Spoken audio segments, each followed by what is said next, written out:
Bab 8. Yehua ingin agar umatnya bersih. Kalian harus tetap bersih dan menjadi kudus, karena aku kudus. Imamat 11 ayat 44. Paragraf 1-3. Pertanyaan A. Mengapa seorang ibu memastikan anaknya bersih? Pertanyaan B. Mengapa Yehua ingin agar umatnya bersih? Seorang ibu sedang mempersiapkan anaknya untuk sekolah. Dia memastikan bahwa anaknya sudah mandi dan menggunakan pakaian yang bersih serta rapi. Hasilnya, anak itu akan tetap sehat dan orang lain bisa tahu bahwa orang tuanya mengurus dia dengan baik. Bapa kita, Yehua, ingin agar kita bersih dan murni. Dia tahu bahwa jika kita bersih, itu akan bermanfaat untuk kita sendiri dan akan memuliakan namanya. 1 Petrus 2 ayat 12 mengatakan, "Tetaplah bertingkah laku baik di antara orang-orang di dunia, supaya kalau mereka menuduh kalian berbuat buruk, mereka bisa menjadi saksi mata atas perbuatan baik kalian, dan hasilnya mereka memuliakan Allah pada hari pemeriksaannya." Apa artinya menjadi bersih? Dan mengapa bersih itu bermanfaat untuk kita?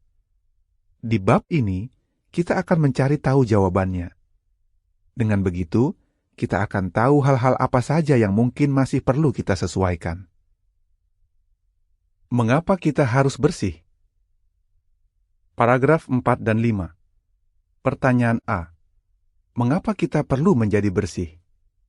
Pertanyaan B. Apa yang bisa kita pelajari dari ciptaan Yehua tentang kebersihan?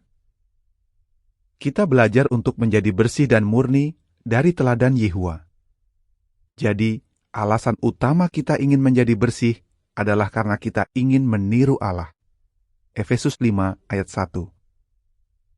Kita bisa tahu pandangan Yehua tentang kebersihan dari ciptaannya. Yehua menciptakan siklus alam yang membuat air dan udara kita tetap bersih. Coba pikirkan, bumi kita bisa terus membersihkan dirinya sendiri dengan berbagai cara, bahkan setelah manusia mengotorinya. Contohnya, Yehua menciptakan makhluk hidup yang sangat kecil, yaitu mikroba. Itu hanya bisa dilihat melalui mikroskop. Tapi, mikroba bisa mengubah limbah beracun menjadi sesuatu yang tidak berbahaya. Ini adalah proses yang menakjubkan. Ilmuwan bahkan memakai beberapa mikroba ini untuk membersihkan polusi. Paragraf 6 dan 7. Pertanyaan. Bagaimana hukum Musa menunjukkan bahwa penyembah Yehua harus bersih?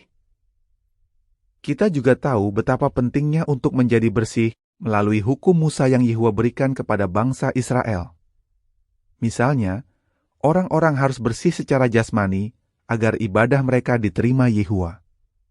Pada hari imam besar memasuki ruang Maha Kudus, dia harus mandi 2 kali. Dan sebelum imam lainnya mempersembahkan korban, mereka harus mencuci tangan dan kaki. Dalam beberapa situasi, hukuman karena melanggar peraturan tentang kebersihan adalah kematian. Bagaimana dengan sekarang? Kita bisa belajar banyak tentang standar Yehua dari hukum Musa. Hukum itu menunjukkan dengan jelas bahwa penyembah Yehua harus bersih. Standar Yehua tidak berubah. Dia tetap ingin agar penyembahnya bersih dan murni. Bersih dalam hal apa saja? Paragraf 8. Pertanyaan. Dalam hal apa saja kita harus bersih? Bagi Yehua, menjaga kebersihan bukanlah sekadar menjaga badan, pakaian, dan rumah kita tetap bersih. Kebersihan mencakup seluruh kehidupan kita. Ini termasuk ibadah, tingkah laku, dan pikiran kita. Yehua akan menganggap kita bersih jika setiap segi kehidupan kita bersih dan murni. Paragraf 9 dan 10. Pertanyaan. Apa artinya ibadah yang murni? Ibadah yang murni. Kita tidak boleh terlibat dengan agama palsu dalam bentuk apapun. Ketika bangsa Israel ditawan di Babylon, mereka dikelilingi oleh orang-orang yang terlibat dalam agama palsu yang cabul. Tapi, Yesaya menubuatkan bahwa bangsa Israel akan kembali ke Israel dan memulihkan ibadah yang murni. Yehua berkata kepada mereka, "Keluarlah dari sana, jangan sentuh apapun yang najis. Keluarlah dari tengah-tengahnya, jaga diri kalian tetap bersih." Ibadah mereka tidak boleh dicampur dengan ajaran, kebiasaan, atau tradisi agama palsu di Babylon. Yesaya 52 ayat 11. Sekarang, orang Kristen yang benar juga menghindari agama palsu. 1 Korintus 10 ayat 21 mengatakan, "Kalian tidak bisa minum dari cawan Yehua sekaligus dari cawan roh-roh jahat, atau makan di meja Yehua sekaligus di meja roh-roh jahat." Di seluruh dunia, banyak tradisi, kebiasaan, dan kepercayaan yang umum didasarkan atas ajaran agama palsu. Contohnya, dalam banyak kebudayaan, orang-orang percaya bahwa ada sesuatu yang masih hidup dari diri kita setelah kita mati. Dan ada banyak kebiasaan yang berasal dari kepercayaan ini. Orang Kristen perlu menolak hal-hal seperti itu. Keluarga kita mungkin memaksa kita untuk mengikuti kebiasaan seperti itu. Tapi, karena kita ingin Yehua menganggap kita bersih, kita tidak mengikuti keinginan mereka. Paragraf 11. Pertanyaan: bagaimana agar Yehua menganggap tingkah laku kita murni? Tingkah laku yang murni. Agar Yehua menganggap kita murni, kita tidak boleh berbuat cabul dalam bentuk apapun.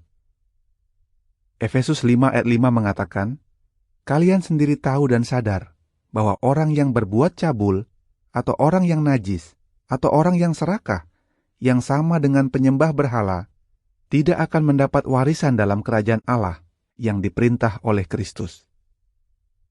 Yehua memerintahkan kita untuk menolak perbuatan cabul. Dia menjelaskan bahwa mereka yang cabul dan tidak bertobat tidak akan mewarisi kerajaan Allah. 1 Korintus 6 ayat 9, 10, dan 18. Catatan nomor 22. Tingkah laku yang murni. Tingkah laku yang murni berarti tindakan yang bersih di pandangan Allah. Itu mencakup pikiran, kata-kata, dan perbuatan kita. Yehua memerintahkan kita untuk menghindari segala jenis perbuatan cabul. Kita harus memutuskan bahwa kita akan mengikuti standar kebersihan Yehua, bahkan sebelum kita berada dalam situasi yang bisa membuat kita melakukan yang salah. Kita perlu terus berdoa meminta bantuan Allah untuk menjaga pikiran kita murni, dan kita harus bertekad untuk menolak godaan yang bisa membuat kita berbuat cabul. Akhir catatan. Paragraf 12 dan 13. Pertanyaan: mengapa pikiran kita harus murni? Pikiran yang murni. Tindakan kita biasanya berawal dari pikiran. Pikiran yang murni bisa membuat kita ingin melakukan apa yang murni. Memang, kita tidak sempurna. Jadi kadang kita bisa punya pikiran yang salah. Jika itu terjadi, kita harus langsung membuangnya. Jika tidak, lama-lama hati kita bisa tidak murni lagi, dan mungkin membuat kita melakukan hal-hal salah yang terus kita pikirkan. Sebaliknya, kita harus memenuhi pikiran kita dengan hal-hal yang murni. Filipi 4 ayat 8 mengatakan, "Terakhir, saudara-saudara, teruslah pikirkan semua yang benar, semua yang penting, semua yang disukai Allah, semua yang murni, semua yang menimbulkan kasih, semua yang terhormat, semua yang baik, dan semua yang terpuji." Jadi, kita akan menolak hiburan yang cabul atau yang penuh kekerasan. Kita juga akan berhati-hati dalam memilih apa yang kita baca, tonton, dan bicarakan. Agar tetap dikasihi Allah, kita harus murni dalam hal ibadah, tingkah laku, dan pikiran. Tapi bagi Yehua, kita juga perlu bersih secara jasmani. Cara menjaga kebersihan. Paragraf 14. Pertanyaan: mengapa menjaga kebersihan itu penting? Jika kita menjaga tubuh dan lingkungan kita bersih, itu akan bermanfaat bagi kita dan orang lain. Kita akan senang dan orang lain juga senang saat bersama kita. Tapi, alasan yang lebih penting kita menjaga kebersihan adalah karena kita ingin memuliakan Yehua. Coba pikirkan, jika kita melihat seorang anak yang selalu kotor, kita mungkin berpikir buruk tentang orang tuanya. Begitu juga, jika kita kotor dan tidak merawat diri, orang lain bisa berpikir buruk tentang Yehua. Paulus berkata, "Dalam hal apapun, kami tidak mau membuat orang tersandung, supaya pelayanan kami tidak dikecam. Sebaliknya, dalam segala hal, kami menunjukkan bahwa kami ini pelayan Allah." 2 Korintus 6, ayat 3 dan 4. Paragraf 15 dan 16. Pertanyaan: bagaimana kita bisa menjaga diri tetap bersih? Tubuh dan pakaian. Kita perlu menjaga diri kita tetap bersih setiap hari. Misalnya, sebisa mungkin kita perlu mandi setiap hari. Kita perlu mencuci tangan dengan sabun dan air, terutama sebelum memasak atau makan, dan setelah menggunakan toilet atau menyentuh sesuatu yang kotor. Mencuci tangan mungkin kelihatannya tidak terlalu penting, tapi itu bisa menghentikan penyebaran bakteri dan penyakit, bahkan bisa menyelamatkan kehidupan. Jika kita tidak punya toilet atau saluran pembuangan kotoran, kita tetap bisa mencari cara yang baik untuk membuang kotoran, agar kuman tidak menyebar.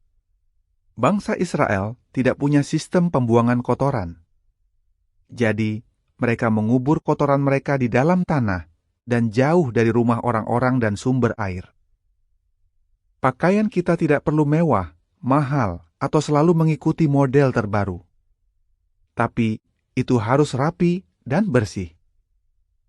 1 Timotius 2 ayat 9 dan 10 mengatakan, "Juga, wanita-wanita hendaknya menghiasi diri dengan pakaian yang pantas, dengan kesederhanaan dan pertimbangan yang baik. Tidak dengan gaya rambut yang rumit dan dengan emas, mutiara, atau pakaian yang sangat mahal, tapi dengan perbuatan baik, seperti yang sepantasnya bagi wanita yang mengaku berbakti kepada Allah." Kita ingin selalu memuliakan Yehua dengan penampilan kita. Paragraf 17. Pertanyaan: mengapa rumah dan lingkungan kita perlu tetap bersih? Rumah dan lingkungan kita. Dimanapun kita tinggal, kita perlu menjaga rumah kita bersih. Kita juga perlu merawat mobil, sepeda motor, sepeda, atau kendaraan apapun yang kita miliki tetap bersih. Ini terutama penting jika kita memakainya untuk berhimpun atau berdinas. Karena saat berdinas, kita berbicara tentang kehidupan dalam Firdaus di bumi yang bersih. Kondisi rumah dan lingkungan kita bisa menunjukkan bahwa kita sudah mulai mempersiapkan diri untuk hidup di Firdaus yang bersih. Paragraf 18. Pertanyaan: mengapa tempat ibadah kita harus tetap bersih? Tempat ibadah kita. Kita menunjukkan bahwa kebersihan itu penting dengan menjaga tempat ibadah kita bersih, baik di balai kerajaan maupun tempat kebaktian. Sewaktu orang-orang datang ke balai kerajaan untuk pertama kali, mereka biasanya kagum dengan kebersihannya. Ini memuliakan Yehua. Sebagai anggota sidang, kita semua punya kesempatan untuk membersihkan balai kerajaan dan menjaganya agar tetap terawat.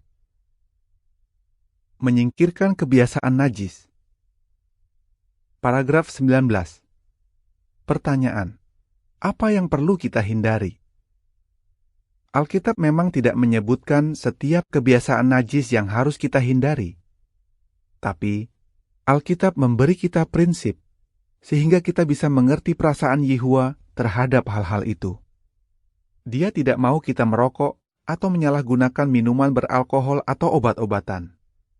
Jika kita adalah sahabat Allah, kita akan menghindari kebiasaan-kebiasaan ini. Mengapa? Karena kita menghargai hadiah dari Allah berupa kehidupan. Kebiasaan seperti itu mempersingkat hidup kita, merusak kesehatan kita, dan membahayakan orang-orang di sekitar kita. Banyak orang mencoba untuk menghentikan kebiasaan najis demi kesehatan mereka.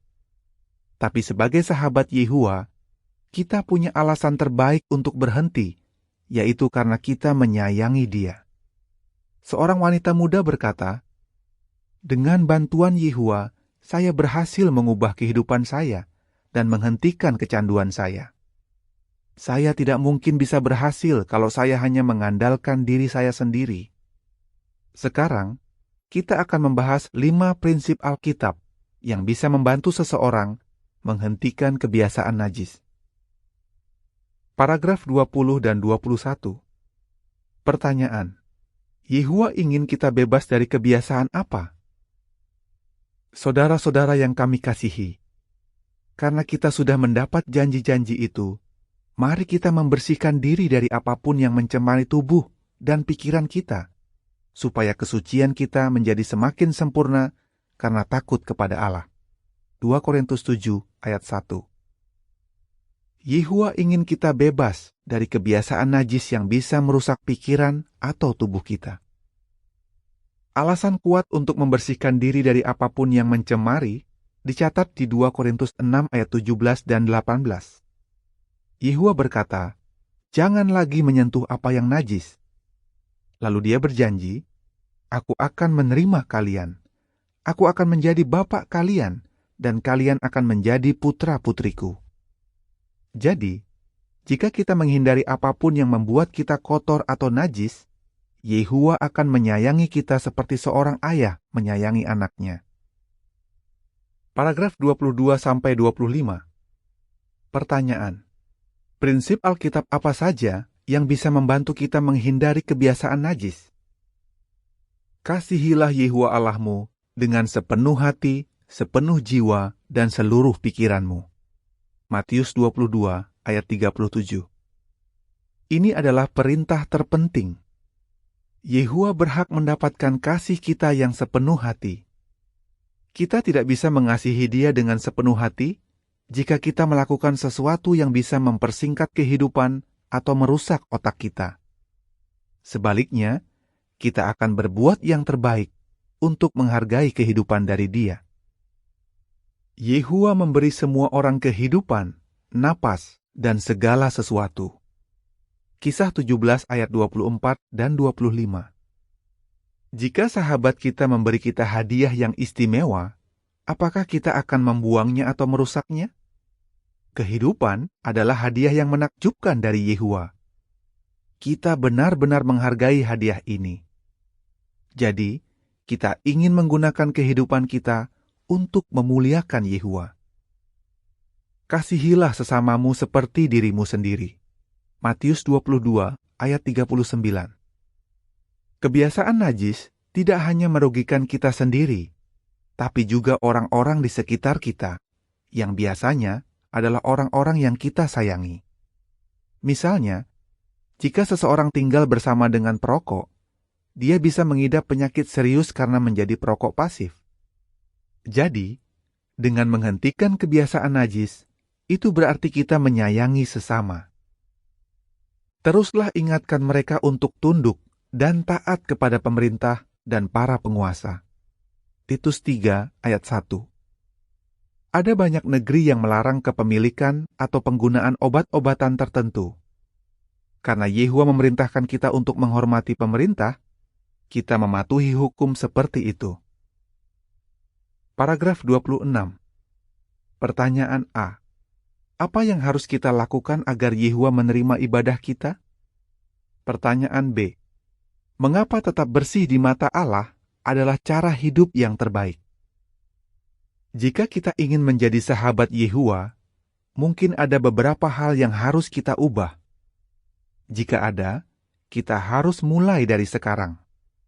Memang tidak mudah untuk menghentikan kebiasaan najis, tapi kita bisa melakukannya.